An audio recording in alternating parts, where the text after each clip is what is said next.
course, we're busy during Black History Month, but this is not just Black history. This is American history. And this information is available as well as should be taught all year round. It's not just social studies, it's American as well as world history. These items that we use are used every day, and the inventors didn't invent them for just Black people, they invented for all people. You know, they were filling the void. Some really interesting products, including the filament for the light bulb. I noticed you have also a range. Yes, it's very mind-boggling, the things that we invented. But we were the one who were doing work at some point, and we were the ones who had to innovate to make the work easier for us. I noticed you have some footage from Patricia Bach, Dr. Bach. Yes. You have a related video. I'm really interested in getting that video if possible. Mm-hmm. That video is called Making It Happen. Making It Happen? Yes, Masters of Inventions. It's a very good video. It covers quite a few inventors from the past as well as the present. Dr. Patricia Bath, she was born here in Harlem, but her family heritage is from Trinidad. And she was able to overcome the challenges here and create a instrument that will help blind people, cataracts. I was the first woman faculty member in the Department of Ophthalmology. I imagine my colleagues did not feel that I could be equally gifted and skilled. However, I now accept the challenge because it made me struggle to be the very best. Quite a few women had the same challenges as the men. They had to go through racism, discrimination, but they also had to go through sexism. And these women were able to overcome many challenges, and in the challenge of sexism, to prove that they were worthy and to be recognized, have their intelligence recognized. I notice you have also from the electronics sector, scholars such as Mark Dean. Interestingly enough, Mark Dean is considered the invisible man of technology. He's been around for a very long time. He's probably one of the first blacks that worked for IBM, and he's responsible for 9 of the original patents of the IBM PC. And his claim to fame is he is the one who invented the gigahertz chips. I think you're really right in saying that he's a silent inventor as such, because not many people know about him. And I'm glad, therefore, that, in your traveling exhibit, you remind people of some of the very important geniuses we have. Yes, yeah. And then we have a female, once again, Dr. Shirley Jackson, who's the president for Rensselaer University. She's responsible for call waiting, caller ID. So we have people making it happen, even in the modern day. They're still making it happen, still making life easier, fun, and productive.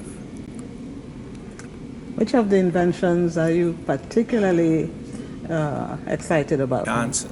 Lonnie Johnson was a serious scientist, and pretty much by accident, he developed a toy that grossed over $1 billion, and which today is the #1 selling toy of all time. And that's the Super Soaker water gun. Lonnie Johnson did not set out to be a millionaire or a billionaire, and it happened. It really happened, and he has a research lab in Georgia, and he takes the proceeds from there, and he's working with NASA now doing some very serious experiments and research. What do you have in the shoe sector? Well, we have a gentleman by the name of Jan Metzelica, who is a native from the New England area in Lynn, Massachusetts, which was at one time, and not for maybe just a couple of years ago, Lynn, Massachusetts was the shoe capital of America and more or less probably the world. And Jan created an instrument to manufacture shoes very quickly. You know, at one time, shoes had to be done by hand, and Jan was able to create a machine to produce shoes. On a different plane, we have some blood work being done. What? Yes, Charles Drew, Dr. Charles Drew. Interesting enough, the invention or process that he created, he died because he could not have that operation or that process done to him because of racism and discrimination. You know, he was in an accident and he went to the nearest hospital, which was for whites only, and they didn't allow him to be seen at that hospital, where he did not make it. He didn't survive. That's really sad. Yes. I also was excited to know about the gas mask. Yes, Garrett Morgan. Garrett Morgan is a very prolific inventor. He invented two very important inventions, the gas mask as well as the traffic light.